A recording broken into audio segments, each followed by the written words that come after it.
Hello and welcome.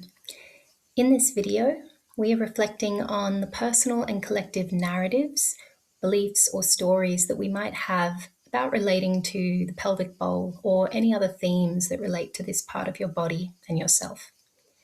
So these narratives or beliefs or stories, whichever ones you want to call them, I'll probably be referring to them as narratives more often than not.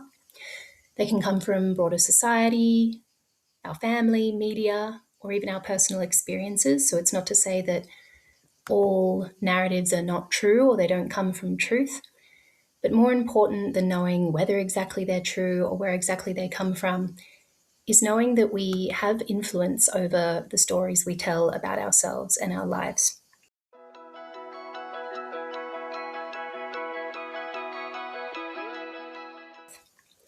So the pelvic bowl is named a bowl because it's like a container. It can fill with and hold these stories, and we can empty it of the stories as well and fill it with things we prefer.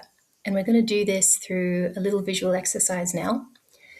So grab yourself a pen, a piece of paper, or a journal, and we're going to draw a reasonably sizable circle approximately in the center of the page whilst leaving some space around the circle.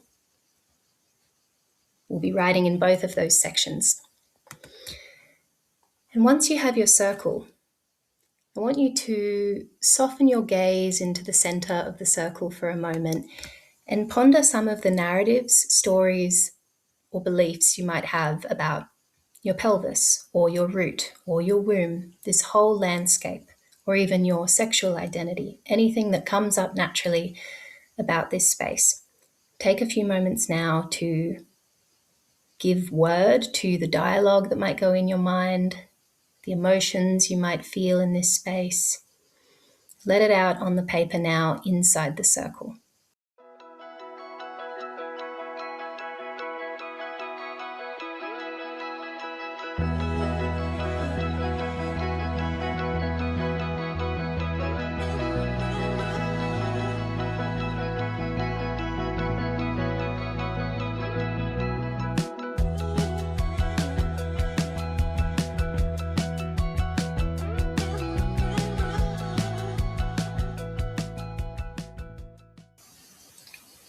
So feel free to press pause if you want some more time to reflect.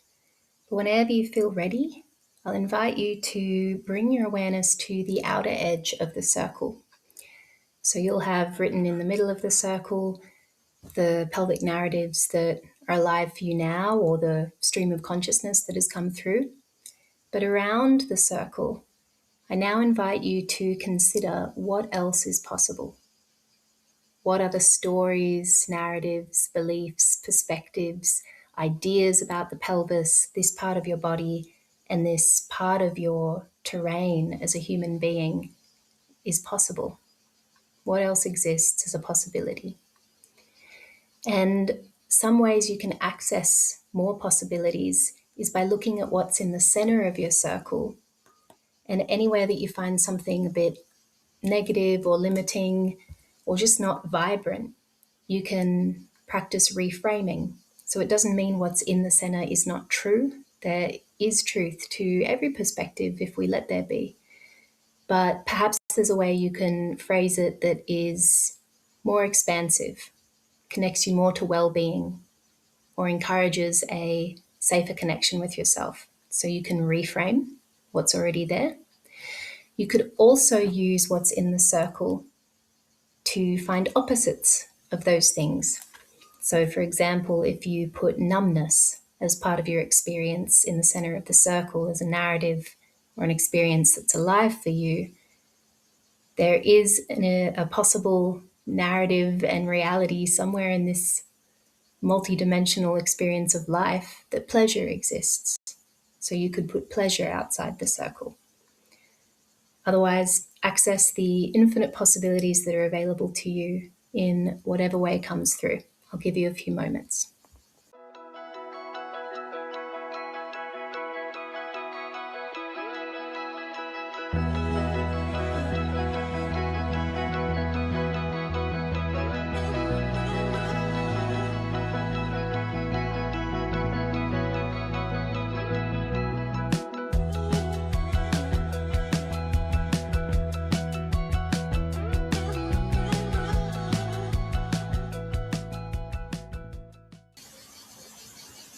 feel free to press pause if you need more time to reflect. But otherwise, put down the pen and have a look at the various narratives that are on your piece of paper. And I'm curious, what kind of narratives were in the center? There could be a great variety. Maybe there's really positive ones. Maybe there's ones that feel a bit more restricting or negative, for lack of a better word. Everything's welcome. And this exercise isn't meant to spiritually bypass any of our suffering or the experiences that are and feel very real for us. My hope is that the exercise has increased your scope of awareness of other perspectives that you can have. You don't have to choose to have them. You can stick with the perspectives that have come through and were put in the circle, but there are more possibilities available to you to think, to try on, to lean into, should you choose.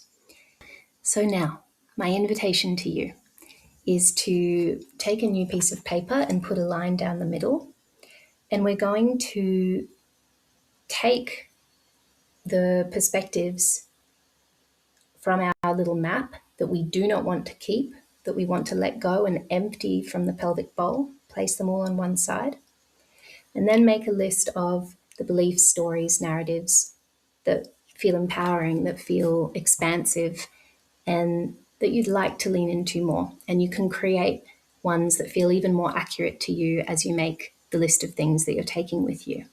I'll give you a moment to do that now.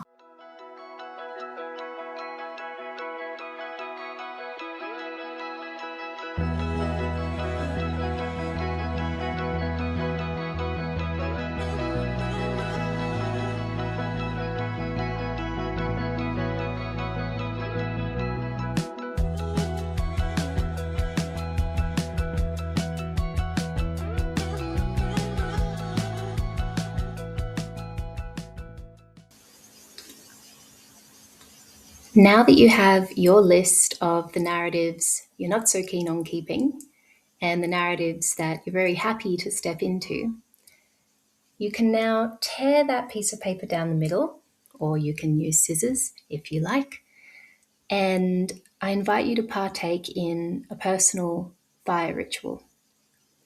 You could do this using a candle, you could do this using a bowl, which you can then use a lighter to light the pieces of paper. I'll trust you to do that safely. But the structure of the ritual I'll offer you is to burn the list that you no longer wish to keep in your pelvic bowl. Allow these narratives to come into contact with the transformational element of the flame of fire, and let those particles dissolve into the universe to become part of a new possibility. And then you can take the piece of paper with the list of narratives that you do wish to step into and cultivate, and place that maybe on an altar if you have one, or you could put it in your journal if that's something you use. I'll leave that detail up to you. Otherwise, I hope this exercise has increased your awareness that there is constant dialogue going on in our heads. We are story-making creatures, and sometimes we get into a habit of telling ourselves a story that doesn't support our well-being. And that's not necessarily our fault. Often it's absolutely not a conscious decision. It's more like we've been fed these narratives subconsciously, and this is one of the exercises we can do to kind of shake out the pockets and see what we're actually holding, and decide whether we wish to keep that in our bodies and our beings anymore. I'll see you in the next video.